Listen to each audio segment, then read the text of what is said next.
Hi, welcome to Proven Cures. I'm your host, Sarah McLeod. Today is Wednesday, December 18th, 2019, and you are watching part 2 of my Science Behind Aging Backwards series. And in this video, I'm going to discuss a little known supplement called Astaxanthin. I'm going to explain what it is, how it differs from other carotenoids in its family, molecular family, and how it is helpful in protecting your skin. It is also helpful in protecting the degradation of collagen in your skin, which is super important to maintaining a youthful appearance. And if you're not sure or you don't understand the role of collagen in your skin, I encourage you to watch part 1 of this video series, okay? But this is going to be about part 2 is going to be about astaxanthin, and it shouldn't take very long. I don't have a lot written here. I don't have any visuals like I did with the collagen video. But astaxanthin is a fat-soluble nutrient with increased absorption when consumed with omega-3 rich seed oils. So what that means is often when you buy it, you'll find that it will also have, I don't know, I'm going to try to focus this. It will have tocopherols in it. It'll have vitamin E in it because it's better absorbed into the cell membranes with omega-3. Okay. Now, astaxanthin is, you may have already heard of other carotenoids such as zeaxanthin, lutein, and carotene, which are often consumed for vision, to improve vision. But astaxanthin is a part of that family, but it is different. It's more bioactive than those other carotenoids that I just named. And this is because the molecule has a keto group of molecules on one end and a hydroxyl group of molecules on the other end of it. So it's easier for it to permeate the cellular membrane. Okay, astaxanthin actually stretches through the bilayer membrane, providing resilient protection against oxidative stress. And I'm going to explain what that means in greater detail, okay? It can scavenge and quench reactive oxygen species, also known as ROS, and free radicals. Free radicals you may have heard of include superoxide, anion, hydrogen peroxide, singlet oxygen. And it will quench those free radicals in both the inner and outer layers of the cellular membrane.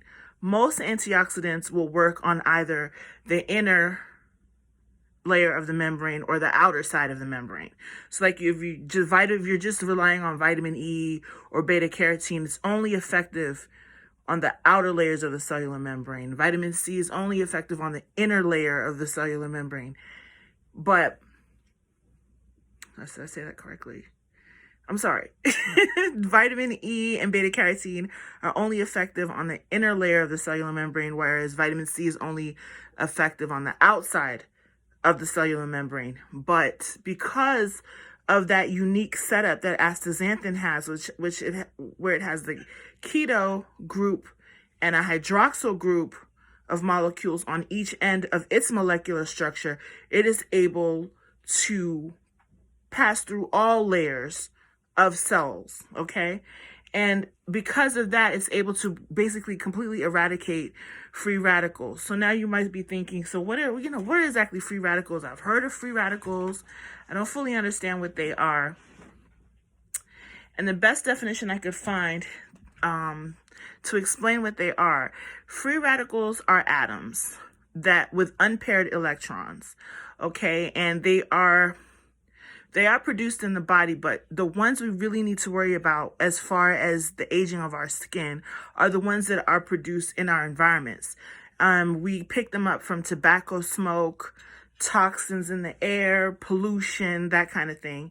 And they immediately, cause damage to cells, proteins, and alter the structure of our DNA.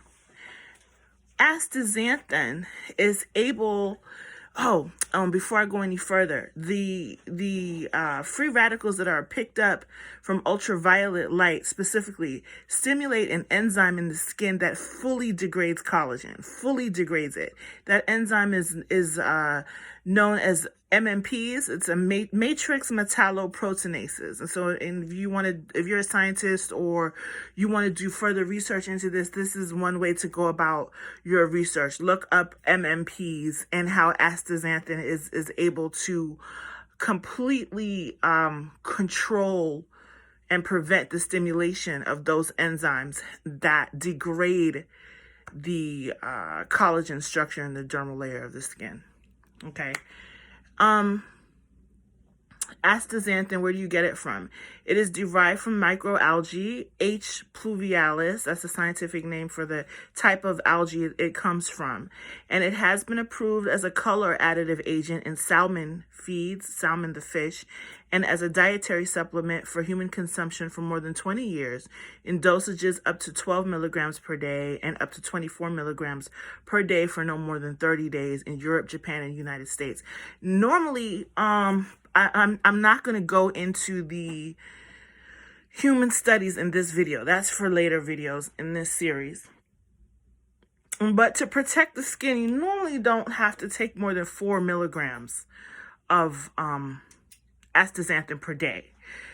Those high doses of 24 milligrams, those are really for other uses of astaxanthin, particularly in protecting cardiac health and cardiovascular health. I have just a little bit more here to share with you. In skin specifically, astaxanthin has been shown to improve dermal health by direct and downstream influences at several different steps of the oxidative stress cascade. Okay, so molecular and morphological changes in aged skin not only compromise its ability to protect the entire body, but it contributes to the appearance of, the symptoms of aging, which include excessive dryness, pruritus, which is itchy skin, as well as increased predisposition to the formation of wrinkles, dyspigmentation, dark spots, fragile skin that's hard to heal, alteration in skin permeability to drugs, an impaired ability to sense and feel, have mechanical stimuli, skin irritation, and incidences of tumors. Astaxanthin has been proven to suppress hyperpigmentation from ultraviolet light, the synthesis of melanin, and photoaging, which comes from, once again, please stop the noise in the background. Thank you. Sorry. Astaxanthin has been proven, once again, to suppress hyperpigmentation from ultraviolet light, suppress the synthesis of melanin, and photoaging that causes those dark spots in the skin and reduces the formation of wrinkles as well. Let me see what else I may have here for you. And that basically covers it. I'm not sure how clear I was but I'm just trying to describe to you what astaxanthin is. If I went too fast or you find yourself having more questions, by all means, leave comments. I have no problem. I sourced my information from scientific articles, and it took me about 2 hours to try to get that information to a layman's level of understanding, so that when I explain what astaxanthin is, it doesn't just sound like I'm talking from a blackboard in a classroom. I don't want to sound like that and then you're turned off and you're like, I don't really know what she's talking about. So I tried to make it as clear as I could, and I still may not have accomplished that goal. I'm not sure. The gist of it is astaxanthin is a nutrient. It is sourced from algae, a form of algae that is eaten by seafood, fish, salmon, shrimp, the animals in the sea that have the pinkish color.